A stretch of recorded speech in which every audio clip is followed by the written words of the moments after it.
Assalamualaikum. This is Saifbabu Technology. Welcome back to my channel. আমি সাইফবাবু আপনাদের সঙ্গে আছি। স্যামসংয়ের V48 মডেলের এই ফোনটা লক হয়ে গেছে, এটাকে আনলক করতে হবে। তো এটা আনলক কীভাবে করতে হবে আমি সেটাই দেখাবো উইদাউট পিসিতে। তো ফোনটাকে ফার্স্ট টাইম আমি অফ করে নেব। ফোনটা অফ হয়ে গেলে দেন আমি power button and volume plus বাটনে একসঙ্গে ক্লিক করব। এখানে মুডটা চলে আসছে, ফ্যাক্টরি মুডটা চলে আসছে। আমরা রিসিভিং মুডে নিব, রিকভারি মুডে নিব। নেওয়ার পর আমরা আপনার মাইনাস কিটা ক্লিক করে দিব। মাইনাস কিটা ক্লিক করে দেওয়ার পর দেন আমাদের এইরকম একটা সিম্পল চলে আসবে। দেওয়ার পর আমরা ভলিউম প্লাস কি এবং পাওয়ার বাটন একসঙ্গে ক্লিক করব। দেন একসঙ্গে যখন ক্লিক করব তখন আমাদের ফ্যাক্টরি সেটআপের ইয়েটা চলে আসবে, ফাইলটা চলে আসবে।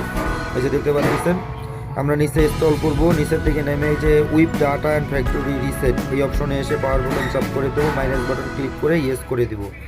দেন আমাদের ফরম্যাটটা কমপ্লিট। এখন রিস্টার্ট করতে হবে, আবার পাওয়ার বাটনটা অন করে দেব। দেন ফোনটা রিস্টার্ট হয়ে যাবে। রিস্টার্ট হয়ে যাওয়ার পর আমার সেটআপটা কমপ্লিট হয়ে যাবে, আমাদের আনলকিং হয়ে যাবে। এই যে দেখতে পাচ্ছেন ফোনটা আনলক হয়ে গেছে। ধন্যবাদ সবাইকে।